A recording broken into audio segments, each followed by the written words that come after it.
Pour mieux s'immerger dans la réalité politique, sécuritaire, économique et sociale d'Israël, connectez-vous chaque matin sur Studio Kalita. Daniel Haïk vous y attend pour sa revue de la presse. Il est 8h30, heure de Jérusalem, 7h30, heure de Paris. C'est l'heure de la revue de la presse et des médias israéliens, diffusée sur Studio Kalita et relayée par Radio J. Et en ce premier dimanche de l'année civile 2019, eh bien, ce sont encore et toujours les élections législatives en Israël qui font les principales manchettes des quotidiens israéliens et des sites d'information. Et le Israël Hayom, lui, véhicule sur sa une aspiration, un souhait qui est formulé ce matin par le rédacteur en chef du journal, qui est, on le sait, proche de la droite israélienne, Boaz Bismuth. Aujourd'hui, c'est un devoir que d'unifier le camp de la droite, écrit ce matin Boaz Bismuth. Et à côté de ce titre, 3 photos, celle de Binyamin Netanyahou, de Naftali Bennett et d'Ayelet Shaked. Et Boaz Bismuth rappelle à ceux qui auraient tendance à l'oublier à droite comment la division de la droite idéologique a entraîné la défaite électorale de ce camp et la victoire de la gauche israélienne en 1992, une victoire qui avait tracé la voie des accords d'Oslo. J'ai repensé à cela la semaine dernière, écrit Bismuth, lorsque les 2 stars du foyer juif, Naftali Bennett et Ayelet Shaked, ont annoncé la création de leur nouvelle droite.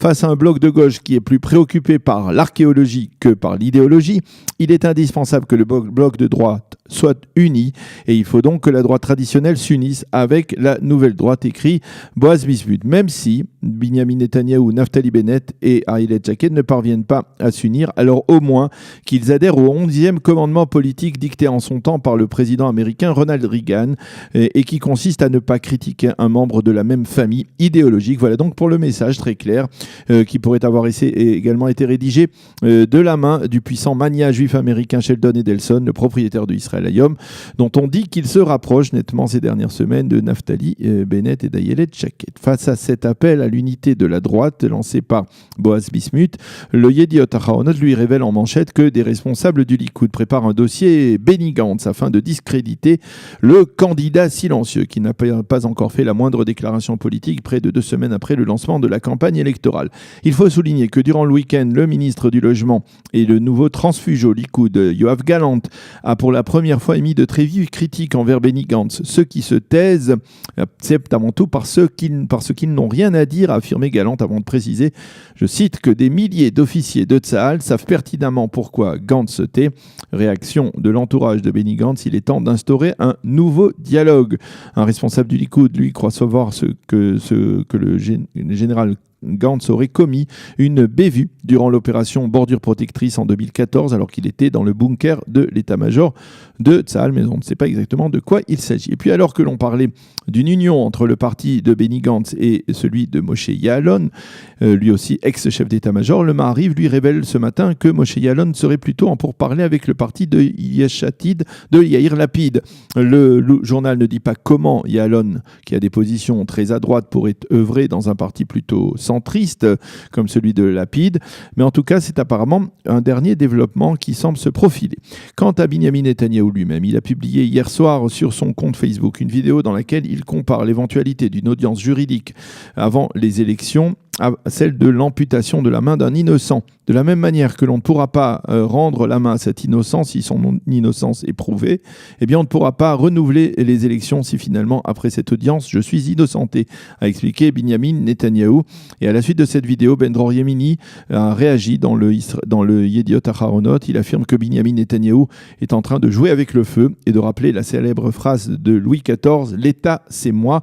Pour Binyamin Netanyahou Ier, lui, il nous dit, eh bien, l'État et la justice, c'est moi. Dixit donc Ben Dror Yemini ce matin dans le Yediot Ahronoth. Quant au Haaretz, il croit savoir que le conseiller juridique du gouvernement va publier ses conclusions dans le courant du mois de février. Selon un sondage publié par le Haaretz, 64% des personnes interrogées estiment que le conseiller juridique du gouvernement doit publier ses conclusions avant même les élections. Et le journal de la gauche, voire même de l'extrême gauche israélienne, cite également Binyamin Netanyahou qui affirme « Il y a là quelque chose qui ne sent pas bon », Dixit Netanyahou.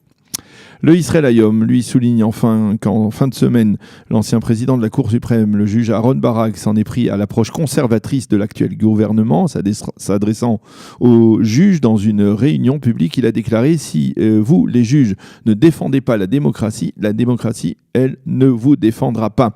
Il faut faire face à la vague antidémocratique actuelle », a déclaré le juge Barak. D'autres titres en bref dans la presse israélienne de ce matin. Les sites d'information ont mentionné hier soir en évidence la manifestation de quelques centaines d'habitants juifs de Judée et Samarie qui protestaient contre l'arrestation il y a près d'une semaine de 3 mineurs par les agents du Shin Bet, plus exactement du département juif du Shin Bet. Ces mineurs sont soupçonnés d'avoir pris part un acte de terrorisme contre des Palestiniens, un acte dont on ne peut dévoiler la nature précise. Deux autres jeunes des collines ont été arrêtés hier soir, et hier soir toujours, les avocats de ces 3 jeunes incarcérés la semaine dernière ont pu pour la première fois les rencontrer. Ils affirment qu'ils ne sont pas du tout liés avec le cas dont il est question. Le Israël Hayom annonce que le procureur général de l'Arizona, l'un des États américains, s'est déclaré contre le boycott d'Israël. Pour lui, ce boycott n'est rien d'autre que de l'antisémitisme à l'état pur. Et puis, en première page du Yediot Aharonot, une très émouvante annonce de fiançailles, celle d'Avigdor Gavish et d'Ayelet Dickstein. La seule évocation de ces 2 noms de famille provoque des frissons de douleur à tout Israélien qui a vécu en Israël durant la seconde intifada. En effet, les parents, un jeune frère et un grand-père d'Avigdor ont été assassinés en mars 2002 dans un attentat à l'intérieur de la localité d'Elon Moré en Samarie. Le frère d'Avigdor était lui-même officier des commandos Matkal des Sayeret Matkal. Cela s'est passé au lendemain du tragique Seder de Pessah de 2002 et donc de l'attentat terrible contre l'hôtel Park à Netanya durant ce mois de mars où 120 Israéliens avaient été assassinés dans des actes terroristes. Et 3 mois plus tard, les parents d'Ayelet Dickstein et un de ses frères ont été assassinés en Judée, au sud de Hebron. Vendredi, avant Shabbat, Ayelet, 34 ans, et Avigdor, 36 ans, sont allés se recueillir sur les tombes de leurs parents, assassinés durant cette année 2002. Et hier soir, ils ont annoncé leur fiançailles au cours d'une cérémonie où la joie s'est mêlée à la douleur. Et comme le dit si bien le Yediot Aharonot, ils ont prouvé que la vie restait malgré tout bien plus forte que la mort. Mais nous terminerons cette revue de la presse par un autre titre d'optimisme et de détermination. L'optimisme et la détermination de Bracha Deutsch, qui a remporté vendredi le marathon de Tibériade.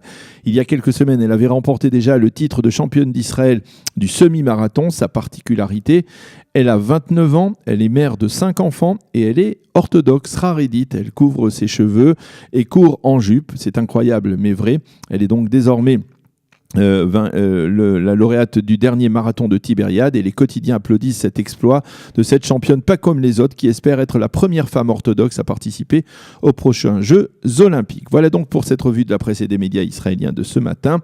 Nous allons marquer une pause et on se retrouve tout de suite après avec Eliana Gurfinkel et sa chronique Un jour notre histoire. Pour mieux s'immerger dans la réalité politique, sécuritaire, économique et sociale d'Israël, connectez-vous chaque matin sur Studio Kalita. Daniel Haïk vous y attend pour sa revue de la presse.